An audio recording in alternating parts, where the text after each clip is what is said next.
Entonces, fíjense, añadan por favor a eso que aprendimos de chiquitos en el catecismo, cuando íbamos a prepararnos para la primera comunión, amar y servir a Dios y amar al prójimo como a nosotros mismos. Sí, es correcto, pero el concepto que quiero presentar esta tarde es que Dios nos creó para ser amados por Él y para que sin violar nuestra libertad pueda ser nuestro, es decir, Dios con nosotros, Emmanuel. Nos creó para entregársenos, no para atraparnos, no para robarnos, no para secuestrarnos contra nuestra libertad, sino para que nosotros decidamos decirle sí y poseerlo. Pero ¿cómo podemos saber esto? Recurriendo al tema que planteé, a Dios por la ciencia y por la inteligencia, por la razón. Bueno, pues primero hay que explicar bastante, hay que explicar qué sucede con nosotros al morir. ¿Cómo podemos saber que hay vida eterna? ¿Cómo podemos saber que al morir físicamente, aunque el cuerpo se pudra, el alma sigue viva, consciente? Ya no puede tomar decisiones, porque las decisiones solamente las toma cuando está en el cuerpo. Es decir, ahorita todos podemos tomar decisiones, buenas o malas. Ahorita todos podemos decidir nuestro destino. Debo aclarar que, fíjense, nadie es enviado al infierno, nadie es enviado al cielo, nadie es enviado al purgatorio.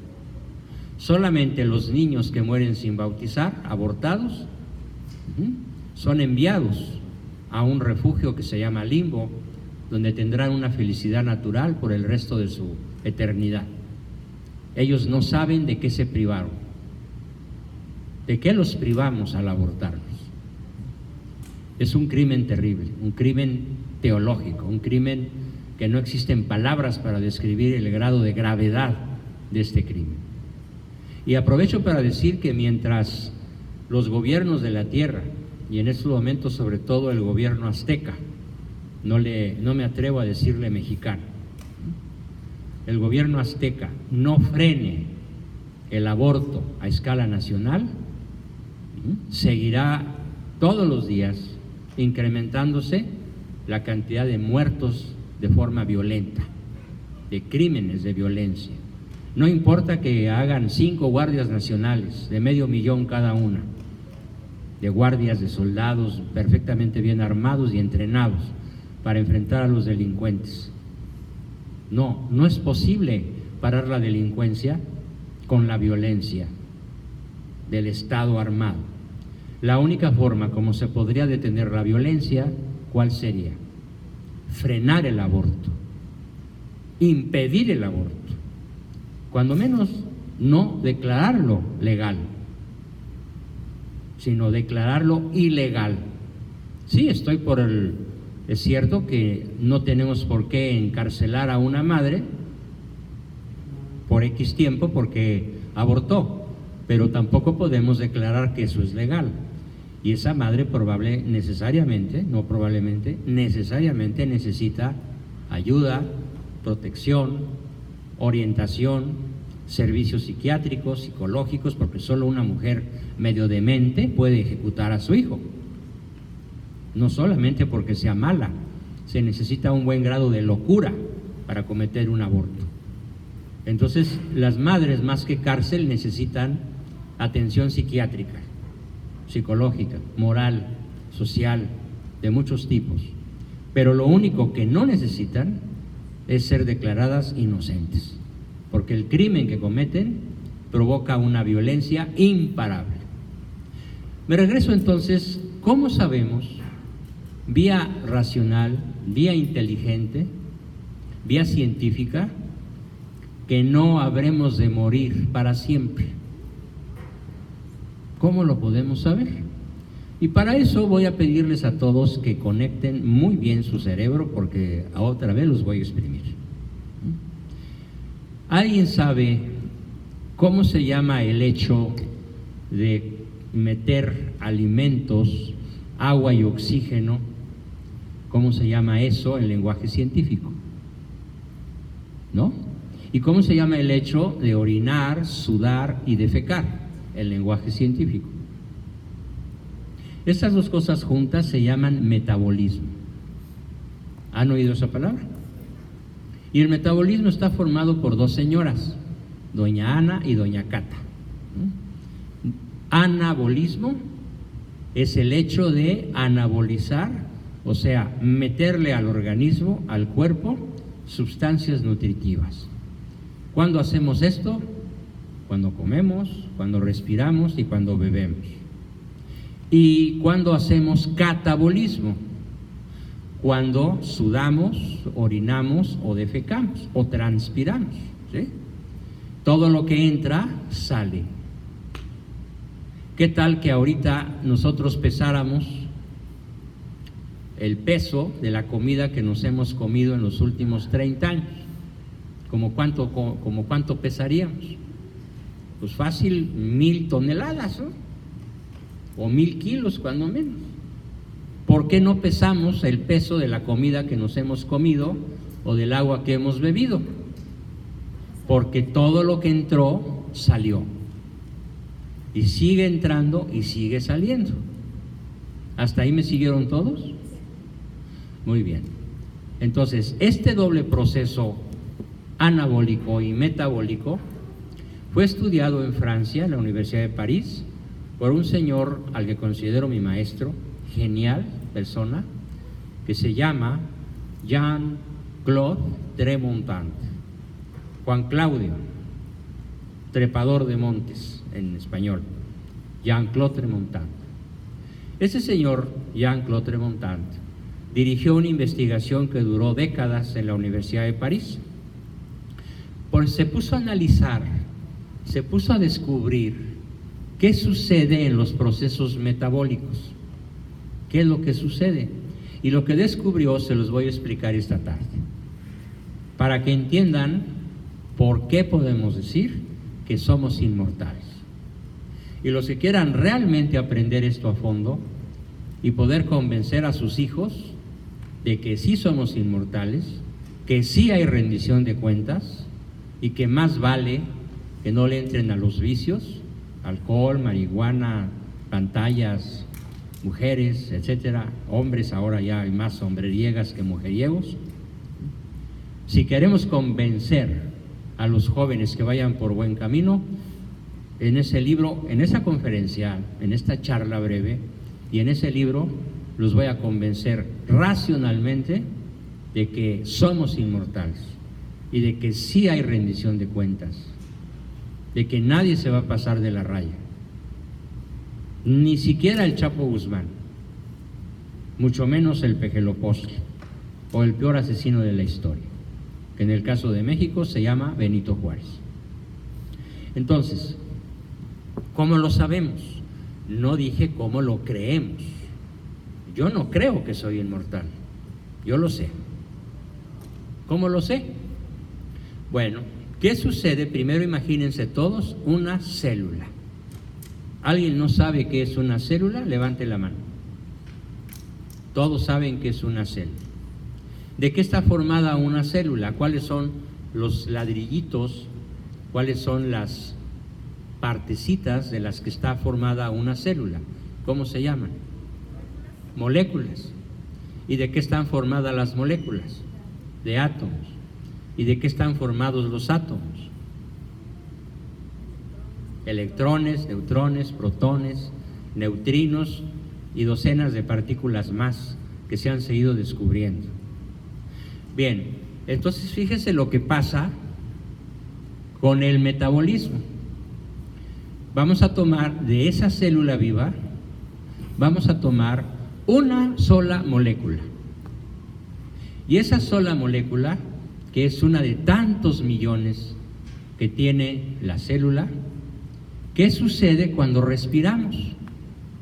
¿Y qué sucede cuando expiramos, echamos el aire? ¿Alguien se imagina qué sucede? Como nadie se lo imagina, se los explico. todas las partículas subatómicas, protones, electrones, neutrones, todos los pedacitos que forman el átomo son sustituidos.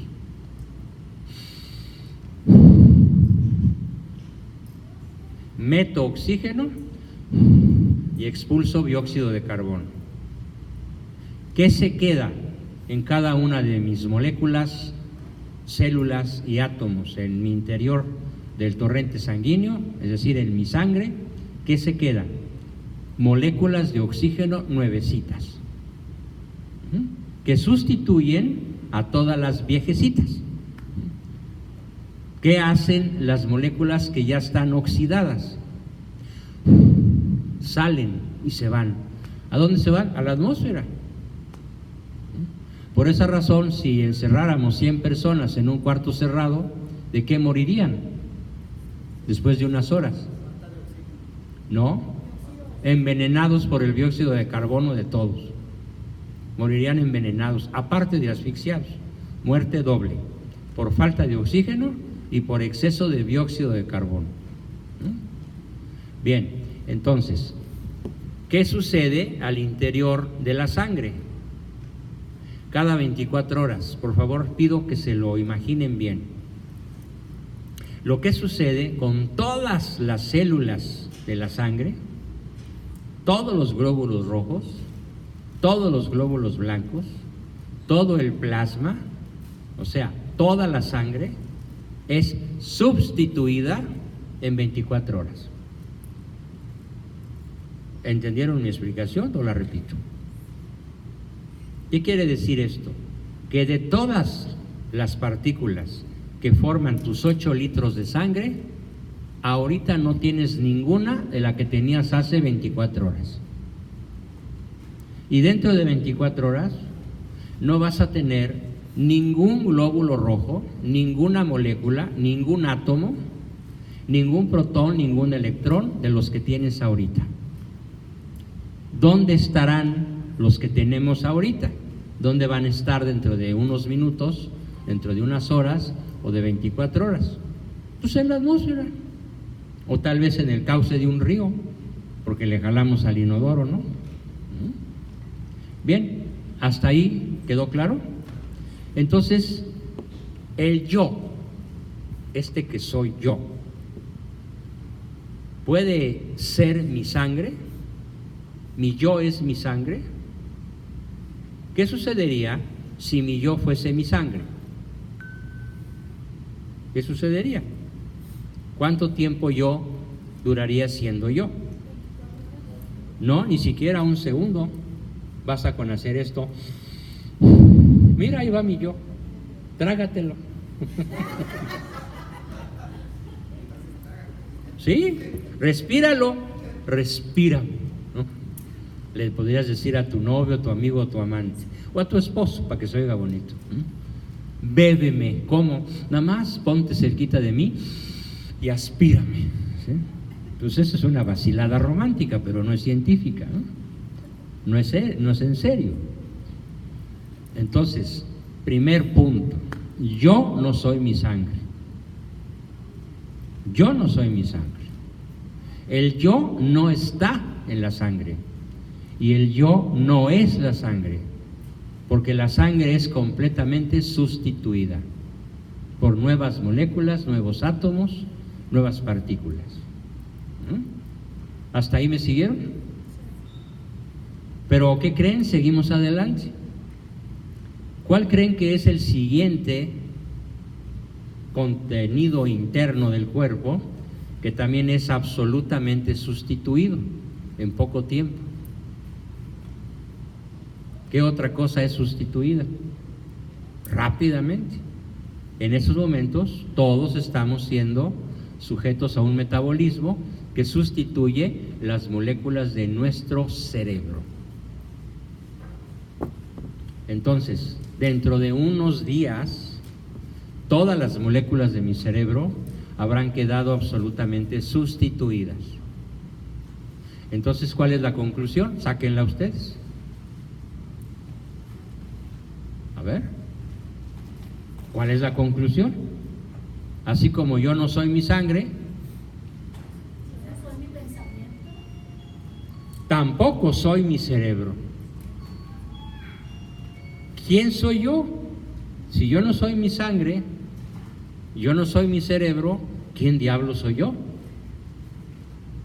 Porque resulta que además del cerebro y de la sangre, ¿qué otros órganos y tejidos del cuerpo son sustituidos? ¿Saben cuáles? Todos, sin excepción. Unos tardan más que otros. Por ejemplo, las señoras que tienen la costumbre de tallarse con estropajo cuando se bañan, pues mandan al caño millones de células, pero 2 o 3 horas después ya les brotaron todas las células que echaron al caño, ya las tienen otra vez en su piel. Eso si comieron bien, si desayunaron bien, pero si nada más se tomaron 2 tazas de café, ¿sí? Como algunas señoras que les choca desayunar bien, que debería ser la comida más importante del día, desayunar como rey, comer como mendigo y no cenar. Larga vida tendrás. Pero normalmente lo hacen al revés. No desayunan, comen muy bien y en la noche tragan como pelón de hospicio. Se van a morir bien pronto, ¿eh? Y además con sobrepeso y problemas cardiovasculares y con pesadillas, insomnio y además con unos 30, 40 y hasta 50 kilos de más. Entonces, háganlo al revés. Esto fue nada más un comercial de nutrición. Regresando, ¿cuáles son los tejidos corporales que tardan más tiempo en ser sustituidos absolutamente a escala molecular? ¿Cuáles son? ¿Cuál? No, los músculos tardan 3 o 4 años, pero hay unas cosas en el interior del cuerpo que tardan 7 años. Muy bien, los huesos. Desde que te conozco das respuestas muy brillantes, felicidades. Los huesos tardan ciclos de 7 años en ser totalmente sustituidos, pero al final, yo a mis 77 años, ¿cuántas veces he sido sustituido totalmente? Pues 11 veces. 77 entre 7, ¿cuánto da? Ni Peña Nieto ni el Peje sabrían decir, pero ustedes sí.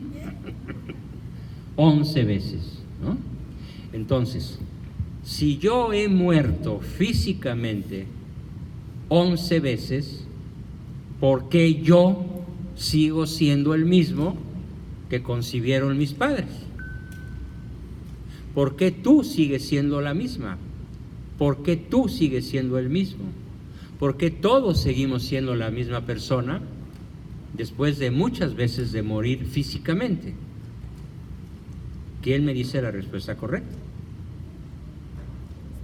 Esta respuesta fue descubierta por Jean-Claude Tremontant y su equipo de sabios muy picudos en la Universidad de París en el año de 1975. Claro, esto no ha llegado a las universidades de México ni a las americanas, como que se quedó en París. Y muy pocas personas conocen estos descubrimientos científicos que nos van a llevar de la mano hasta nuestro Creador. A ver, ¿por qué? La pregunta es, ¿por qué yo sigo siendo yo en un cuerpo que nunca sigue siendo yo?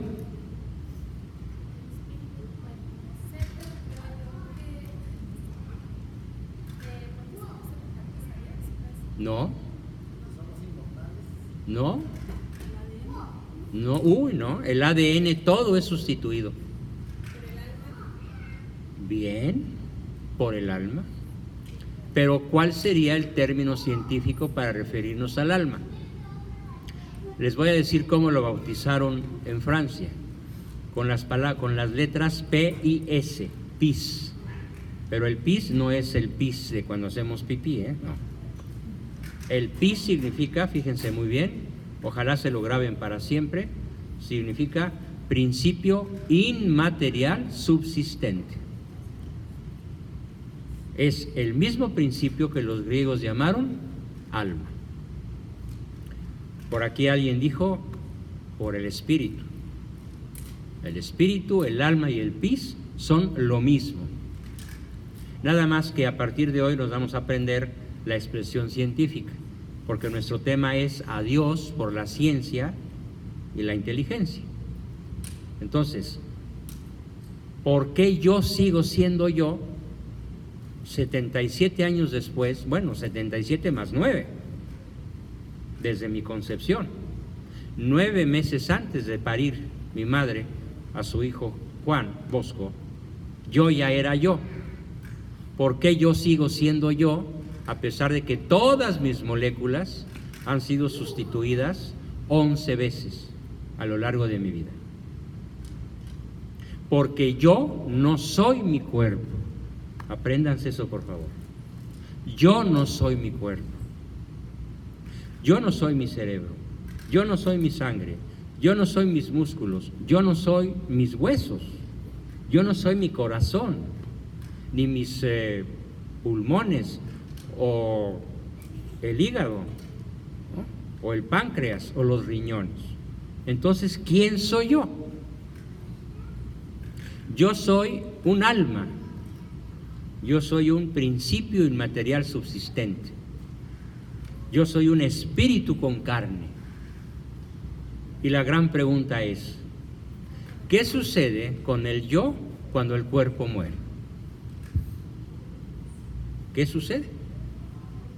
Díganlo. ¿Perdón? Se desprende. Bien. Deja el cuerpo. Y no podemos decir, mira, ahí va viajando, ¿no? Como cuando alguna persona de esas crédulas ve fantasmas en la casa y dice, mira, allá andan los espíritus. No, son algunos vivos que te están espantando, porque saben que eres muy crédulo. Las almas no se ven porque son inmateriales, ¿no? Ni te jalan los pies a medianoche, ¿no? Ni se te aparecen en formas espantosas, ¿no? Esos son, déjenselo a las viejitas de pueblo que no han estudiado filosofía, ¿no? Entonces, el yo es no materia. Yo soy no materia. Soy un principio inmaterial subsistente. Y al ser un principio inmaterial subsistente, ¿qué pasa conmigo, con mi yo al morir? Muy sencillo, sigue vivo, sigue vivo, sigue consciente, conoce. El yo al morir el cuerpo, conoce, experimenta lo que se llama una explosión de conciencia. Y al momento de morir, ¿qué es lo primero que conoce el yo? A Dios. Lo conoce. Eso no quiere decir que ya se salvó. No den brincos de alegría todavía, ¿eh?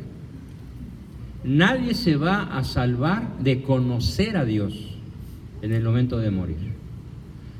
Todos los que morimos, todos los que han muerto, conocen la creación, conocen a Dios. No tienen ya la menor duda de su existencia, a pesar de que toda su vida se la pasaron negándolo. Y dijo el necio en su corazón, Dios no existe. Esta persona que muere, sin embargo, puede morir adherida a varias cosas que le van a impedir, no le van a impedir conocer a Dios. ¿Qué le van a impedir? Si muere adherida, bien pegadita a sus rencores. ¿Qué le pasa a esa persona que muere con sus rencores, sus odios?